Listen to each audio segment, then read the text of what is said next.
Сайн байцгаана уу? Энэ удаагийн бичлэгээрээ яагаад бичлэг хийгээгүй утсан. Тэгээд Европын холбооны ямар улсад амьдарч байсан онцлог сонин содын юм нь юу байсан талаар бас орлого зарлага талаар асуусан байсан. Ганц би ээж яаж орлого олдیں۔ Зарцуулдیں гэд тэрний талаар ярих гэж бодлоо. Бас гадаадд амьдардаг монголчуудын талаар жоохон ярих гэж бодлоо. За.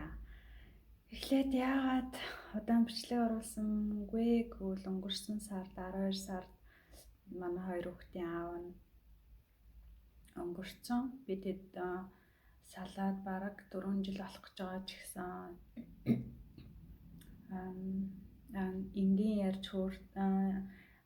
энгийн ярьж хөөрдөг ямар ч асуудалгүй тийм ерөөсөн нүунийг салсан ч гэсэн тийм муухай онцгүйгээр одоо хараж өрөөгөө ч юм уу ярьж мэрдэггүй хүмүүстэй уулзуулдаггүй ч юм уу тиймэрхүү юм байхгүй яг л энгийн байсан. Тэгээд эхний хэдэн 1-2 жил боллоо их ярих дурггүй ярьдаггүй байсан. Дараа нь гайгүй болоод ерөнхийдөө нэг ярьдаг. Тэгтээ нэг жоохон муухайшлах гад ч юм уу жоохон өөрөө ярихаа болчдөг байсан. Тэгээд сүүлийн сая 19 ингээ 2020 онд 11-12 сард би энэ өвдөөд 2-7 хоног ухаангүй байхад нь ковид гарцсан. Тэгээд угаасаа хилгээл хаалттай ч гэсэн нөгөө нэг вагоноор явж очиж тэр үед би бичиг баримттай германы бичиг баримттай байсан болохоор явж очиж эргэж тойрч бас угаасаа нөгөө нэг хүний нутагт ганцаараа байдаг хүнд чинь өөр очих эргэж тойрох хүн ховор байсан болохоор очиж эргэж тойрч исэн. Тэр үед 2-7 хоног ухаангүй байхад нь үнэхээр айд сандарцгааж тэгээ эмчнэр нас гэр бүлийнхэнд нь мэдээд ер нь бол хэцүү байгаа гэж тэгжсэн. Тэр үед нь тэгээд би очсноос хойш айгүй хөрхөн хичнээн ухаангүй байгаа ч гэсэн хажууд нь ярьж зогсоод тэгэл намайг очсноос хойш айгүй хурдан хөрхөн ухаан ороод тэгээд мундаг идгэрсэн. Тэгээд тийм олон тэрэ наркоз илгэжсэн олон цорхоо морхоотой холон молог ингээд уушиг гэлгэн айгүй муу гэд тэгээд сайн амсгалж чадахгүй гэд ингээд холон мологын цоолсон гуурс мус гаргацсан байсан. Тэгэхээр анхаарахад бол үнэхээр эвгүй байсан. Олон жил хараагүй байжгаад харсан чинь айгүй турж ицээд айгүй өөр болцсон байсан. Тэгээд эмнэлгээс гараад тэр үед тэгэл айгүй сайн залуу хүн болохоор айгүй хурдан идгээд эмнэлгээс гарсан ямар ч тийм янгуучлах өвдөх юм ин өвдөж чинь тэрж чинь ингэж чинь гэсэн юм байхгүй гайгүй нүү өвдөхгүй нүгэд тэрнээс хойш бүр байнга ярьдаг болсон байсан. Нэг өвдөөд айлгаа гарсан болохоор нь өдрөөлөн уцаар ярьж асууж сургалдаг байсан. Тэгээд айхан мардаа гарлаа да одоо гайгүй өстө нэрээ хөхөж маадгүй гэсэн ч гэсэн ингээд нөгөө нэг мундаг дийлээд гараад ирсэн олон апрессанд орсон. Тэгээд одоогоо зүгээр алцахгүй гэжсэн эмчнэр. Тэгснээ тэгээд эмнэлгээс гараад ууландаа зүгээр байсан, гайгүй байсан, сайжраад исэн юм тариагаа сайн идэж хэрглэж байсан. Тэгээд угаасаа илэг уушиг муу байсан болохоор тэгээд гинтэл өнгөрцний сонсоод үнэхээр хэцүү байсан. Салсан ч гэсэн тэгээд угаасаа хоёр хүүхдийн эцэг хань ижлэн байсан болохоор тэг хамгийн их өрөвдөжсэн юм олон жил Монгол яваагүй. Монгол ирснээс хойш 10 жил болсон. Тэгээд нэг ч удаа Монголд очиж чадаагүй. Юу байсан болохоор дандаа бичиг баримтны асуудалтай байсан болохоор явж чадаагүй байсан. Тэгээд тэрэнд нэг өрөвдсөн. Тэгээд ийм шалтгаанаар 12 сард үнэхээр ажил ихтэйжсэн. Хажуугаар нэг ажлуудаа ороод удаагүйсэн болохоор яалтчгүй явах юутэйсэн. Тэгэл ойлгох үедээ уйлалт. Ямар ч гэсэн хаад өнгөрсөн. Тэгээд ажил явдал нь сайн болон өнгөрсөн. Боны ажлуудаа одоо хүртэл хийж аваа. Тэгээд ямар хөө шалтгаантай байсан болохоор дамжлаг гэж чадсангүй. Ажиллаарай. Тэгээд хоёр хүүхдээ сансныг бодвол агуулж авсан. Хэлж чадахгүй бас нэлээд утсан. Хүүхдүүд минь нэг багасаас тустай амьдэрсэн боловч тэр гайгүй байсан. Гэхдээ ерөнхийдөө хүүхдэл юм чинь сайн анхаарч авахгүй бол дотроо шаналжиж магадгүй. Тэгээд тиймэрхүү байхаа. За.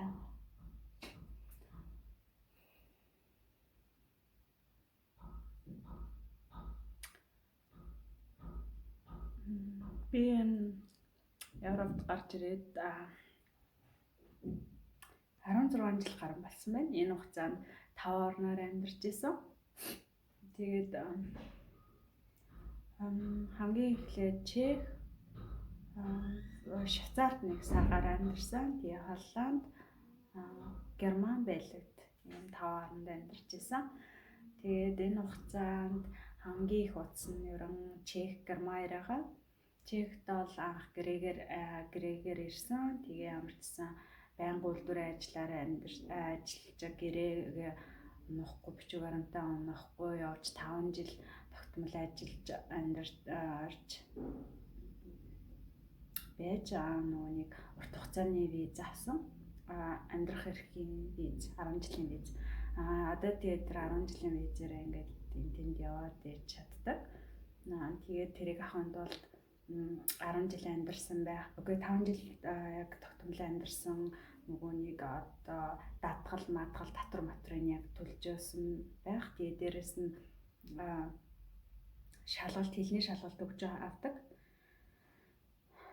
Тэгээд тэгж ямарчсан виза авч исэн. Тэгээ Чех орн бол үнэхээр анх очиж исэн газар хэлгүй сайхан газар байсан. Тэгээд хүүгээ анх төрүүлж исэн. Хүүхдэйгээ анх танилцж исэн. Тэгээд сайхан газар руу хүмүүс нөгөө нэг Чехийг гэрт нь хариулдаггүй, гитсэн өлсөдөггүй гарan гэж яг л өмнө санагддаг. Чехэд байхдаа 6 жил гарan бараг тийм 6 жил гарan Монгол руу явж чадаагүй байсан. Тэгээд Германд очисан арай 2 удаа Монгол явж исэн. Швейцарт бол нэг сар гарan хугацаанд улаан амьдрах гэж ажиллах гэж явсан. Тэгсэн чинь ажил олдохгүй байсараа буцаад Чех руугаа явж исэн. Тэгээд Швейцарын гоё юм угаасаа ерөн нөгөө нэг гоё орон. Тэгэхээр үзэж харах юм ихтэй, үзэсгэлэнтэй гоё орон. Их өртөг өндөртэй юм байлээ.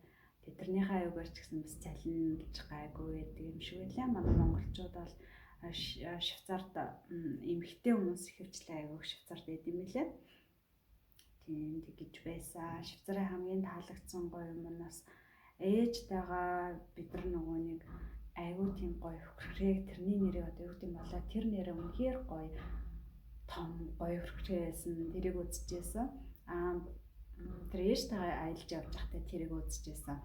Би нөгөө нэг ганцаараа сар гарan болохтой найзтай амьдарчсан. Тэгэхдээ бол тэр хамгийн гоё дурсгалтай үйлдэл юм бол нөгөө шинэ жилийн мод дэлхийн хамгийн үнэтэй засагдаг мод гээд Swarovski-оор засагдаг гээд мод Цюрихгийн нөгөө вагоны төв бодол дээр нь засагддаг. Тэр олон хэр гоё үзэсгэлэнтэй гоё мод байсан. Тэгээл тэрний дор нэг өвлийн вино, халуун вино угаал зогсох бол үнэхээр кайфтай бас мартагдчихгүй гоё үе байсан. Тэрийг бол хизээж мартахааргүй гоё, тэрийг ахиж бас нэг үзмээр тийм газар.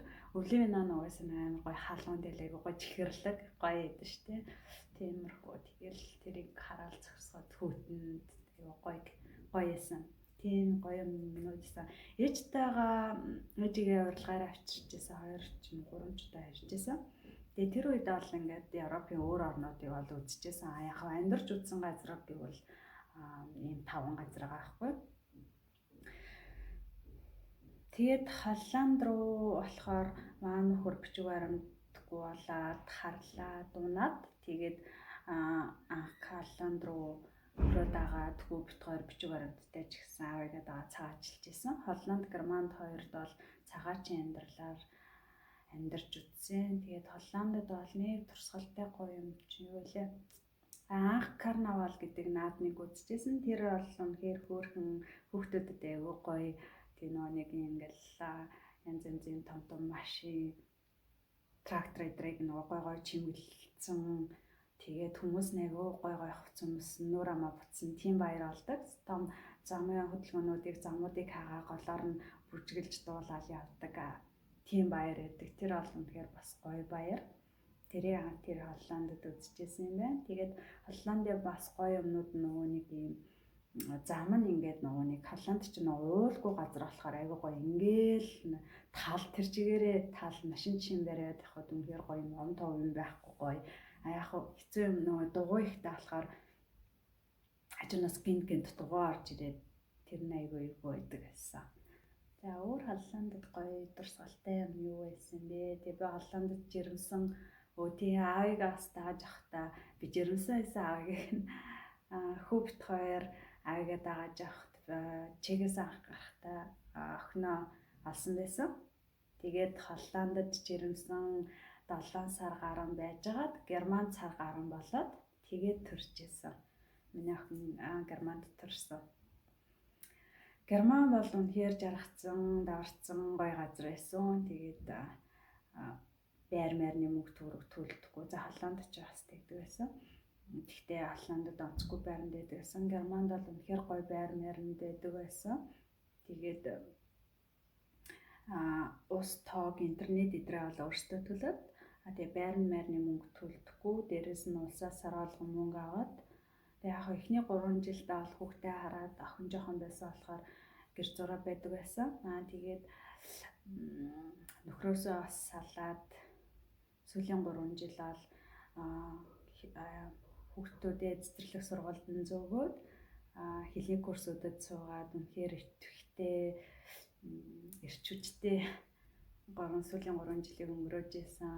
Фитнест яваад, бүжгийн курст яваад, хэлний курст яваад, онлайнаар гоё курсууд аваад үнэхээр заавгүй сүүлийн 3 жилийг бүр тийм амар заавгүй гоё олон зөндөө янзын юм мэдэж авч тэгж өнгөрөөсөн. Тэгээд нөхрөөсөө салцсан байсан болохоор ерөнхийдөө өөр орон сонгохгүй болохгүй болчихсон. Нөхрөө нөгөө нэг цагаачлж байсан болохоор цагаач асуудал угаасаа ер нь тэгээд цагаачаар байна гэдэг тийм хүсэж тахгүй юм биш.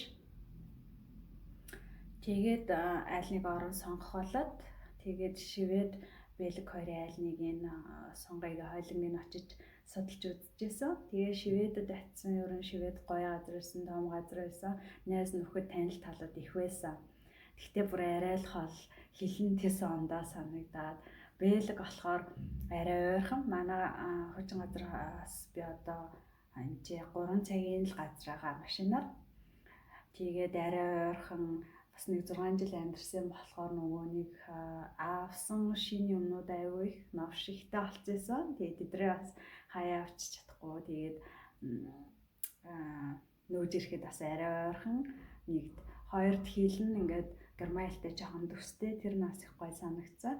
Гуравд болохоор Монгол сургууль гэдэг гэхээр тэр нэг аягүй хөрхөс санагдчихсэн. Манай банд угаасаа нэг 2 жилийн өмнөөс та Монгол хэсэг заагаад өгөөч би уншиж үчиж сурмаар байна гэл тэгээд идэгсэн. Тэгээл нэг цаг заагаар ижиж өсгийн нэг зааж өгчөөл идэгсэн хаяа. Тэгсэн чи арай энд тийм бэг гэхээр нөө зөвхөрстэй. Ястаа гоё юм байна гэл. Гэхдээ Одоо бас сүлд сонсон чи Шведд ч гэсэн Монгол сургууль байдаг. Тэгээд сургууль дээр нь бас заадаг математик гэлөө тэ бас тийм байдаг байсан юм бэлээ. Тэр үед ихтэй сонсоогүй байсан. Тэгэл за ямар ч гэсэн бэлгийг сонгоод ирсэн дээ. Тэгээ одоо бэлэг дээрээ ямар ч хурдын 6 сар болчиж тэгээд эхний 3 сар ол нэг жоон тиймэрхүү байсан. Тэгээд одоо сүүлд яах вэ ямар ч гэсэн дасан зогцоод тэгээд нэг сүүлийн Монгол явахдаа би нөгөө сормос хийж сурсанаас Монголд бүр нөгөө нэг угаасаа нөгөө очиод хийх юмнууд амар төлөвлөлөө очицсан. Очиод үнэхээр заавгүй өнгөрөөчөөд ирсэн. Сар гараа найзуудтайгаа ч тухтаа уулз чадаагүй, ахтай хамт садныхатаач тухтаа уулз чадаагүй ирж исэн. Тэгэл дараа нөгөө кайролж л хийсэн. Гэхдээ би үнэхээр их юм амжуулсан. Үнэхээр заавгүй явж ирсэн. Тэр үедээ бас нөгөө нэг сормос сурчаад ирсэн. Тэгээд сормос ирээд одоо харин тэр сурсан юм маань угаасаа Германдас мэрсээр хийдэг байсан. Тэгээ энд ирсэн чи харин бүр барны мөнгө нь үнэхээр нэмэртэй байгаа. Тэгээд ажлын би чинь нүгэ 7 хоногийн 7 өдөр ажилладаг. Тэгээд нэг 5 цаг л ажиллана. Яг 2 чацаар хүртэл 6 цаг болдог. Тэгээд хажуугаар нь сормосоо хийгээл байрах олныхаа. Одоо энд ирсэн чинь бүх юм толгой дээр бүх юм яг өстөн нөрөө яг үнэн ямар хөдөлмөрөөр гэдэг лээ. Тэгэл олж байр, интернет, тог, ус, хүүхдийн сургалтын төлбөр, байрны даатгал гэлсэн бүх юмыг ингээл яг цаг цагт нь төлөхгүй л угаасаа нөө юмыг өрн цаг цагт нь төлөөд тийм унжруулж нэмж мэмээд байх хүсдэггүй. Тэгээд ямар ч гэсэн цагийн юмын цагт нь төлөөд өдөр хүртэл ямар ч гэсэн байрны хаалтынхаа мөнгийг болгоо явж ин да. Тэгээ нэг зарлага бол нэг гаргаад байдгүй. Асуултгүй 2 хүүхэдтэй бол нөгөө том болж байгаа болохоор ингээл нөгөө нэг ялцчихгүй юмнууд хөдөлж байгаа болохгүй. Тэгээд энэ дэрснээс хойш нөгөө сургууль нь ингээд дандаа бараа уцад өмсдөг болохоор манай охин бол өстой нэрээ дандаа л ягаан цагаан гэсэн өнгөлөг уцадтай байсан. Тэгээд нэг бүз гутлын хүртэл нөгөө дандаа цэнхэр эсвэл харах хэвээр. Ээж нэг айгүй хүүхдүүдийн хувцсыг айгүй их сайлсан. Тэгээд одоо хүүхдүүдтэй л хувцсууд авч яадаг. Өөрдөө бол одоо би угаасаа одоо нэг сүүлийн 1-2 жил нөгөө нэг бага навштай байх гад хичээж байгаа. Тэгээд илүү дутууных анхнаасаа ч нэг брэнд сонирхдаггүй. Зүгээр л нэг өөртөө таалагдсан, таарсан, зөгцсөн юм л өмсөж авал өмсдөг болохоор тийм их үнэтэй цатын өмнө их яагаад гэдэггүй сонирхоод байдаг болохоор бас амар аа. Тэгээ сүүлийн хэдэн жил гинэ сүүлд нэг юм худалдаж авахыг нэг хүсдэггүй болцсон. Бага юмроо болгоод үнэхээр бүр урагдаж цороод байхгүй болвол юу гэхээс байгаа юмд бас нэг өнгөрөөд байхыг хүсдэггүй болчиход байгаа. За тиймэрхүү. Тэгээд харлуугаал яг ингээл сормоси тэгээд ажлынхаа юу одоо харин хамгийн гол нь зүгээр л юу яадаг ажлын өдөр аягүй олон цагаар жоохон 8 цагаар ажиллаад амралтын өдөр амарч авахгүй бол 2 хүүхэдтэй бас гаргах цаг маань жоохон хомс байгаад байгаа. Тэгэхээр яванда ажлын өдрөө орцсоод бичиг баримтаа зохицуулжул болгондоо бүтэндээ гэж иймэрхүү л байгаа да. Тэгээд ер нь 3 сард нэг удаа нэг жоохон ачаалттай сар байдаг. Тэр нь 2 сард байсан. Тэгээд нөгөө нэг ус даатгал хүүхдийн сургалтын төлбөр энэ 3 сард нэг ирдэг болохоор тэр нь өнгөрсөн 2 сард байсан. Тэгээ ямар ч байсан бүх юмаа зохицуулаад болгоод бүтээгээд өнгөрсөн. Тэгээ өнгөрсөн 2 сар нэг үнэхээр ачаалттай дээрээс нь жоохон хэцүү сар байлаа. Тэгээд хайртай дотн ах トゥ хамаатан садан гэр бүлийнхэндээ найз нөхдөд маш их баярлалаа. Тэгээд үнэхээр хүмүүс эмгэнэл илэрхийлж энэ хүнд хэцүү цагт манай өний найз нөхдүүд ангийнхан хүмүүсээс ангийнхан нөхдүүд гээд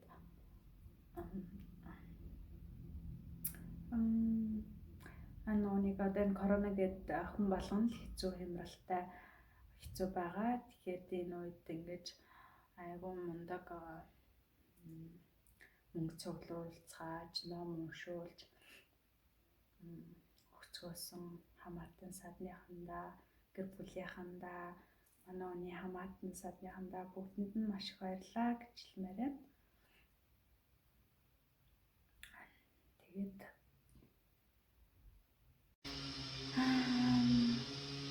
намайг өнөөдөр бичлэг хийх гэсэн чинь гадаач ингээд мемориж дүүрээд бичлэг хийхдээ тийм амар юм биш юм байна уу? Өдөржингөл нүрэ бодчихэл суугаалаа. Хүүхдүүд хичээлээсээ ирчлээ. Бичлэгээ хийлээ. Байн мемори дүүрч бах юм хайлаа. Энэ гадаа байгаа юм ингээд орилоод банлаа. Өнөөдөр бичлэг хийж болохгүй л өдрийн бах таа гэж.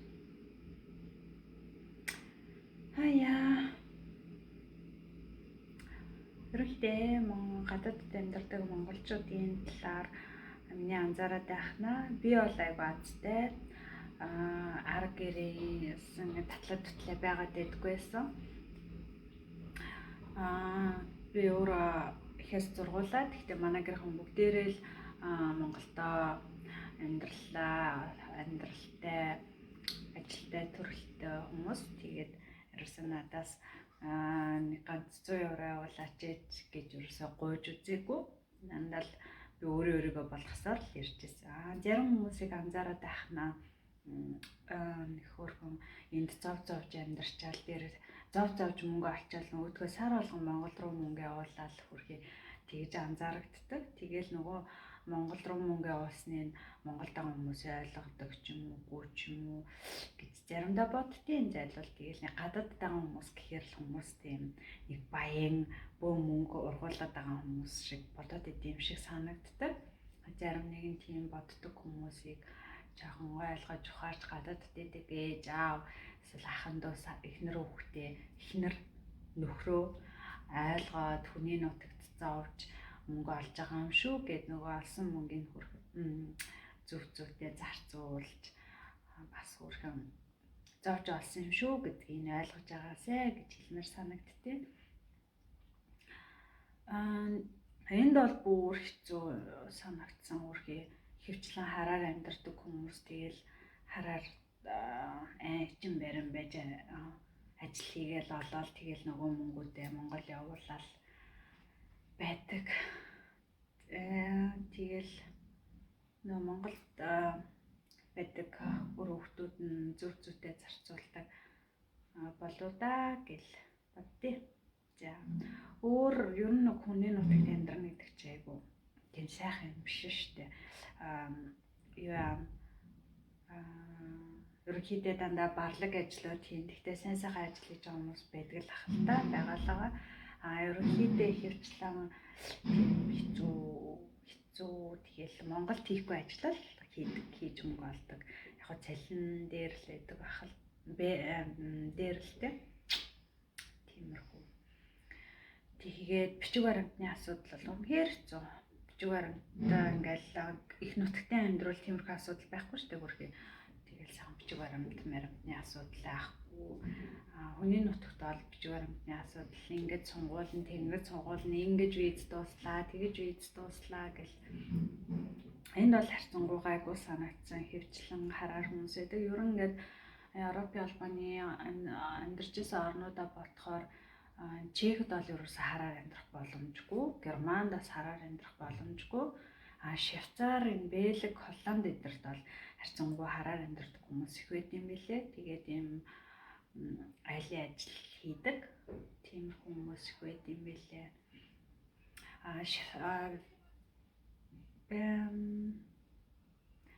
Чехд бол дандаа нөгөө гэрээний ажил, үйлдвэрийн ажлууд хийдэг.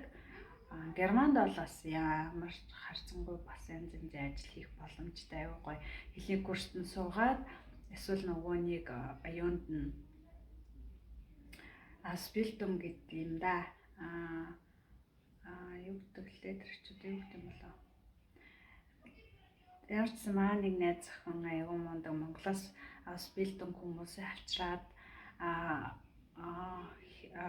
айгүй гой боломж санагдсан. Монголоос Герман руу аусбилдинг хийх гэж ирнэ. Аусбилдинг гэдэг нь айгүй гой ажиллангаа, цалингаа авангаа, сурангаа тэр мэрэгчлээ сурдаг. Тэр айгүй гой боломжтой, айгүй гой санагддаг. Тэгээ би тийм болох гээд миний бичиг баримт чадаагүй. Тэгээд ялцчихгүй энд ирэхээр болсон. Тэгэхээр зарим нэг бас гадаадд гарахыг хүсэж байгаа хүмүүс бас шийдээд тэр тийм чиглэлээр гарвал айгүй зүгээр санагдсан. Яг тэгвэл гоё ажиллана. Өгсөн мэрэгчлээ сонгоно, мэрэгчлээрээ ажиллана. Дээрэс нь цалин авна, хажуугаар нь цалин аваад амьдрна. Тэр бол үнэхээр гоё боломж санагдсан шүү манайхаа. Тэрээ асуухыг хүсвэл ямар хаяг гэдэг лээ, би тэрийг бас нэг оруулчих. Германдх юу лээ. Тэрийг нь оруулаад бас орж сонирхоо. Тим чиглэлээр ирвэл гоё шүү. Бусдаар одоо нөгөө нэг хөвчлэн гадаадд амьдарч байгаа хүмүүс хар бар ажлууд хийдэг. Тэгээд ер нь нөгөө нэг бичиг баримтны асуудал аюул их байдаг. Тиймэрхүү. Ер нь Монголдо болоод бүтээд яаж байгаа бол байр орон сууцаа зараад бол нэг гадаадд ажиллана гэж ирээд бол тийм шүү гэж хэлмээр байна. Нөгөө гой зугаалах, үзэж харах, нүд тайлах гэдгээрээ бол явж олно. Явал гой. Бусдаар яг ажиллаж амьдрыг бол за яг амьдрангаа ажиллана гэх юм бол бас болж байна. Яг мөнгө хураагаал ар гэрлугаа мөнгө төрг явуулаа гэдэг чинь бас айгу хэцүү. Тэгээд яаж ч утсан гэр бүлийн хүмүүс цуг байгаад болж өгвөл нэг салангад амьдрахгүй цуг байгаад цуг амьдрах шиг сайхан байхгүй шүү. Үнэхээр болж утдаггүй салцгааж байгаа бол одоо тийм асуудалгүй юу ч ярьч. За нэг тиймэрхүү. Тэгээ гадаадд байдаг монголчууд энэ талаар ярмаар санагдсан юм нь тэр тиймэрхүү хөрхий зовж олсон мөнгө нэг зүгээр сууж байгаа болсон юм шиг эсвэл тэгээд гадаадд байгаа монголчуудыг нэг л их баян хүмүүс байгаа юм шиг бити бодцоож байгаарэ гэж хэлмээр байна. Өөр юу хэлье гэж бодчихлаа. За нэг тиймэрхүү амьдарч байсан газруудынхаа тухай онцлог тухай ярьсан. Орлого зарлагынхаа тухай ярьсан. Боддог гадаадд амьдарч байгаа хүмүүсийн бодлын тухай гинэ. Гэрийнхэн ойлгож ухаарж байгаарэ гэдэг тухай бас ярьсан. За ингээд ерөнхийдөө миний ярих дууссан байна. Анхаарал тавьж үзсэнд баярлалаа. Дараагийн бичлэгээр 2 хүүхэдтэйгээ хөрхөн өдөрт юу хийдэг, юу идэж уудаг, ямархуу байдлаар өдөр өнгөрөөдөг талаараа бичлэг хийж оруулнаа. За баярлалаа, баяртай.